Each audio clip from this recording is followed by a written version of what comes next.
आपका? सावित्री। अच्छा, आप कब से काम कर रही हैं? 18 साल हो गए सर। 18 सालों से काम कर रहे हाँ हैं। जी। रोजगार चला गया, क्या उम्मीद है कहीं और रोजगार मिलेगा? कहाँ मिलेगा सर, इस टाइम पे कहाँ मिलेगा, इसी उम्र में कहाँ मिलेगा रोजगार। हाँ।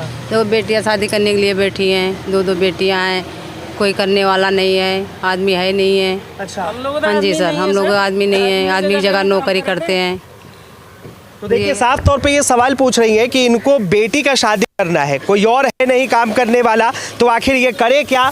ये लोग, तमाम लोग जो बैठे हैं, ये करे क्या, कहाँ जाए? अब इन्हें जो है रोजगार कौन देगा, जॉब कौन देगा? जी सर, पूरी दिल्ली के मालिक हैं एलजी साहब। हाँ। एलजी साहब को हमारे को यहाँ बैठे हुए कम से कम नहीं तो 1.5 महीने से ऊपर हो गया। हाँ।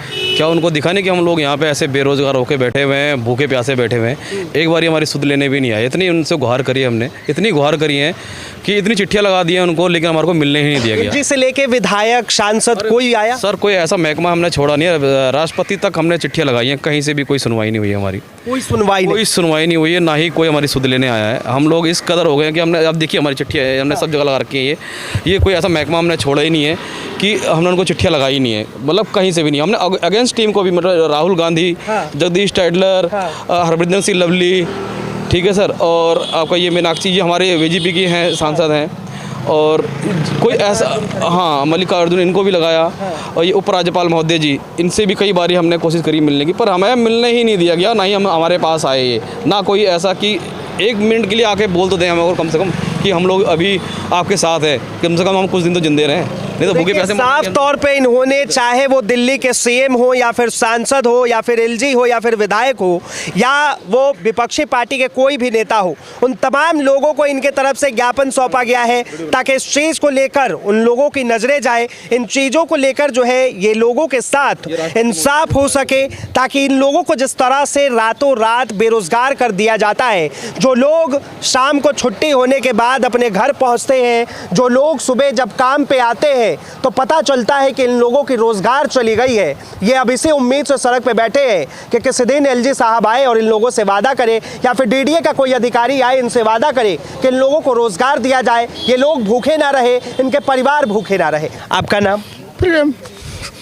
प्रेम है सर मेरा, मैं अपने स्टाफ को नहीं छोड़ सकता। कमाने वाला अकेले है सर घर में, मैं समस्या मेरे 3 अटक पड़ गए, मैंने कहा आप जी के पैदा क्या, मैं लटक के मरूंगा। कब से?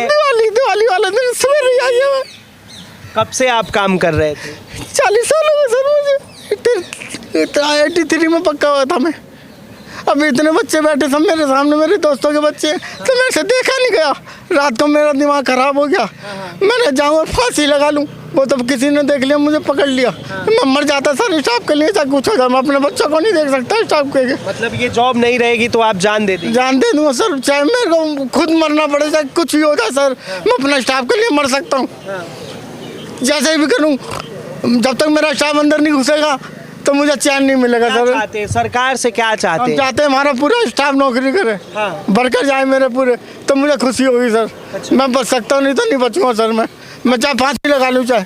जिस तरह से आप काम कर रहे हैं, कभी उम्मीद थी आपको कि बीच रास्ते में इस तरह से आपको जॉब से निकाल? कोई बात नहीं सर, ना हमें पता लगा, अचानक ही हुआ सर हमारे साथ। जो हमारे दोस्तों के बच्चे हैं सब बाहर बैठे, मुझे दुख होता सर। अच्छा। मेरी तो जिंदगी हो ही गई खत्म, मैं तो 3 बार मेरे अटैक भी पड़ चुका, मरने से बचा।